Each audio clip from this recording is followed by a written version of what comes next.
Así que el tema que hoy estaremos abordando es la economía de Guatemala, que constituye, de hecho, la mayor cantidad de la economía de América Central y la novena de América Latina. Su Producto Interno Bruto representa 1/3 del PIB regional, sin embargo, no es suficiente para salir de la pobreza y mejorar la calidad de vida de los guatemaltecos. ¿Cómo mejorar estos niveles? ¿Qué medidas tomar para un mejor desarrollo? Serán algunos de los puntos centrales que realizaremos esta noche en las preguntas del foro. Así que iniciamos. Claro que sí, Sandy. Entonces, esta es la primera pregunta que le lanzamos a los candidatos que nos acompañan en esta noche. Guatemala, como ya lo mencionamos, es uno de los países más ricos y diversos de América Central. Según Barómetro Latinoamericano, posee niveles de desigualdad muy altos. La pregunta en concreto para ustedes, señores candidatos, es la siguiente. ¿Qué propone su proyecto para reducir la desigualdad económica y social? Escucharemos la respuesta de Julio Rivera Clavería del partido Mi Familia. Muy buenas noches a todos los amigos en casa y a todos los amigos en el territorio nacional. Buenas noches, Andy. Buenas noches, Fernando. Buenas noches, licenciada. Es un placer y un gusto. Yo creo que primero hay que hacer una diferencia entre lo que es desigualdad social y lo que es desigualdad económica. La desigualdad social se da cuando efectivamente hay diferencias por raza, por sexo o por religión.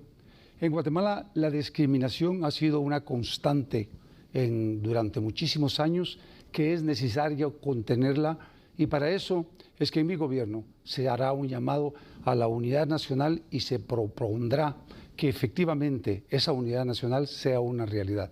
Otra cosa es la desigualdad económica, que está directamente relacionado con la forma de vida, con las condiciones de vida de las personas.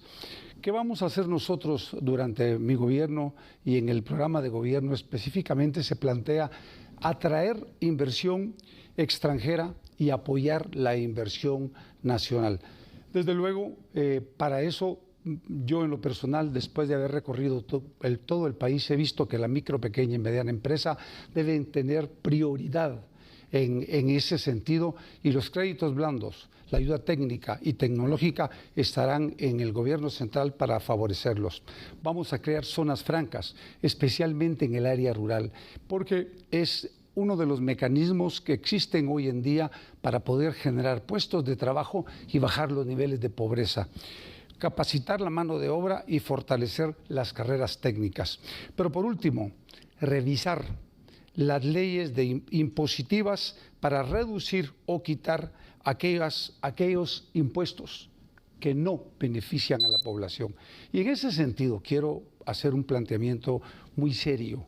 Creo que es muy importante revisar, por ejemplo, el impuesto al IVA y revisar sobre todo el IUSI, porque al final el IUSI, que es una tasa impositiva que se paga a las municipalidades, se ha convertido realmente en una renta extra que las familias tienen que pagar.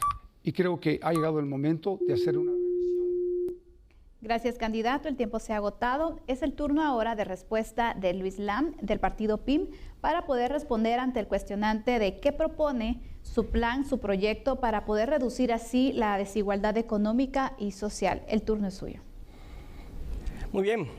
Miren, la desigualdad económica a lo que se refiere es a esa brecha, a esa diferencia que existe entre la distribución de rentas, de ingresos y de bienes entre los miembros de una sociedad.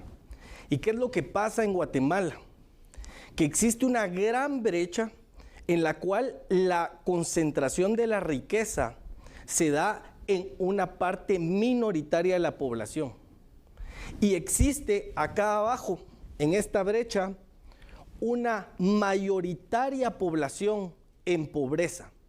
Arriba del 60% en Guatemala, nuestra población vive en pobreza.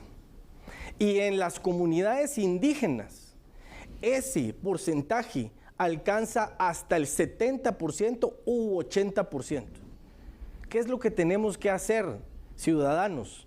Tenemos que cerrar esa brecha de desigualdad económica. ¿Y cómo hacemos eso? le tenemos que quitar los privilegios a esa minoría que los tiene en Guatemala. A una minoría en el cual se concentra toda la riqueza y en el cual no dejan que los pobres dejen de ser pobres. Yo quiero que el rico disfrute de su riqueza y quiero que el que es rico en Guatemala sea más rico y más productivo aún. Pero el que es rico a costa de la pobreza de los demás, eso no es justicia. Y por eso esa brecha de desigualdad la tenemos que reducir con justicia, para que el pobre deje de ser pobre. ¿Cómo hacemos eso? Eliminando privilegios a una minoría que siempre los ha tenido en este país. Así que el Partido Integración Nacional PIN estamos dispuestos a hacerlo. Somos una nueva generación política de jóvenes que queremos realmente trabajar para que la pobreza se termine en este país y que todos podamos constituir una clase media muy fuerte y que todos tengamos acceso a los bienes y servicios ricos de nuestra nación.